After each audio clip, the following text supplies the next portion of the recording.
दोस्तों, मैं सतबीर सिंह अपने यूट्यूब के भारत लिंक ग्लोबल चैनल पर लंदन से आपका स्वागत करता हूँ। दोस्तों, आजकल मीडिया में जजपा के जो महासचिव हैं अजय चौटाला जी, उनका एक बयान है वो काफ़ी हंगामा मचाए हुए है।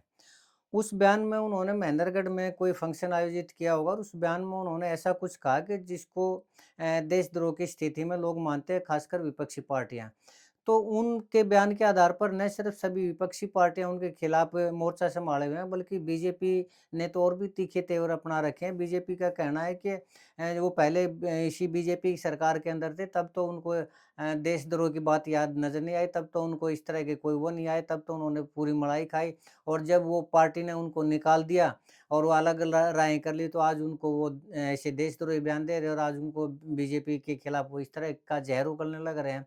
तो इस मामले में दोस्तों छोटे कार्यकर्ताओं से लेके ना मनोहर लाल खट्टर जी, बड़ौली जी, सैनी जी और अरविंद शर्मा जी जैसे जितने भी नेता हैं, सभी ने न सिर्फ आलोचना की है बल्कि तीखी आलोचना की है।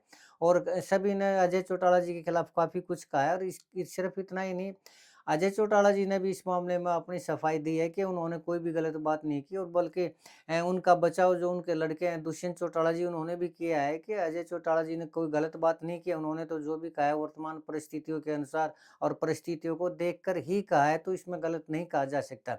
अब उस बयान की बात करते हैं दोस्तों, तो अजय चौटाला जी ने की रैली में संबोधित करते हुए कार्यकर्ताओं को कहा, यंग कार्यकर्ताओं को, खासकर इस जिसको जेन ज़ी बोला जाता है, यानी जो 17 और 27 साल की उम्र के बीच में है। उन्होंने कहा कि अब वक़्त आ चुका है हरियाणा के अंदर भी कि लोग सत्ता में शामिल लोगों को, जो सत्ताधारी लोग हैं, उनको दौड़ा-दौड़ा कर सड़कों पर पीटें उनको और सत्ता से बाहर करें उनको। तो दोस्तों, ये जो एक बयान है, ये इस तरह से भड़काऊ की श्रेणी में तो देखो ये आता ही आता है। और उन्होंने उदाहरण भी दिया कि जिस तरह बांग्लादेश के अंदर जैन जी ने दौड़ा-दौड़ा कर सत्ताधारियों को पीटा और जिस तरह श्रीलंका में दौड़ा-दौड़ा कर पीटा और भी 1-2 जगह उन्होंने जैन जी के बारे में बताया। तो उनका तात्पर्य ये था कि आजकल हरियाणा के अंदर बीजेपी की सरकार है, तो बीजेपी के जितने भी नेता हैं, उनको दौड़ा-दौड़ा कर पीटो।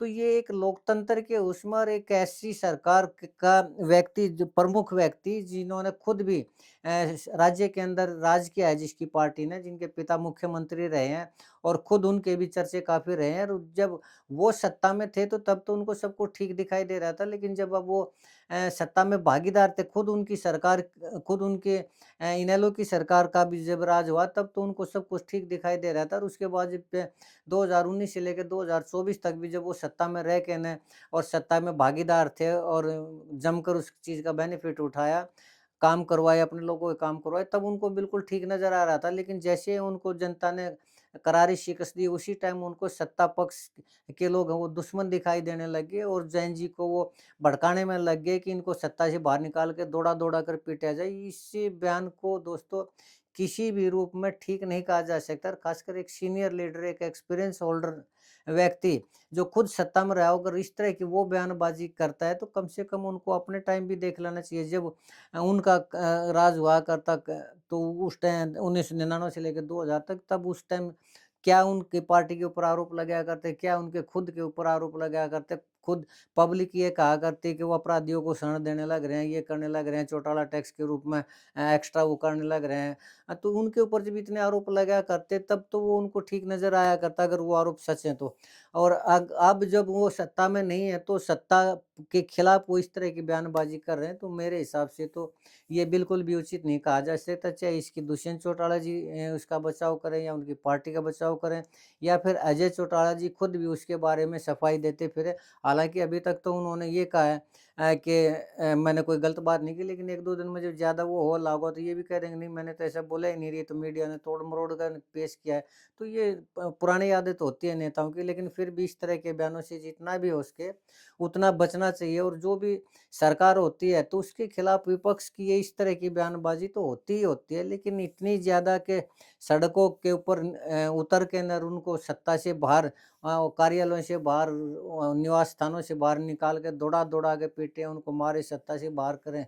ये दोस्तों सभ्यता के दायरे में नहीं आती ये चीज़ और ये एक मंझे हुए नेता को इस तरह के बयान नहीं देने चाहिए, इस तरह के बयानों से बचना चाहिए।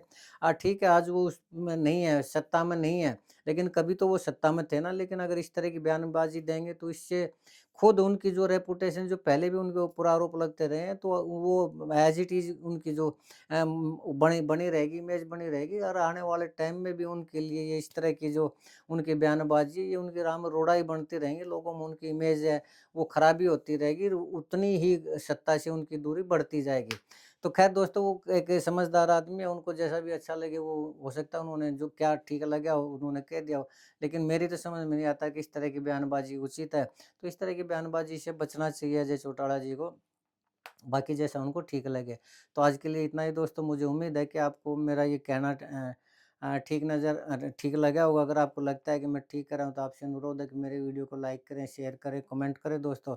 और चलते-चलते एक निवेदन करना चाहूँगा कि मेरे इस चैनल को ज़रूर सब्सक्राइब करें, ताकि इसी तरह की विश्लेषण, इसी तरह की वीडियो मैं आपके सामने लाता रहूँ। आपने मेरा ये वीडियो देखी, इसके लिए आपका बहुत-बहुत दिल से धन्यवाद। नमस्कार, जय हिंद, जय भारत।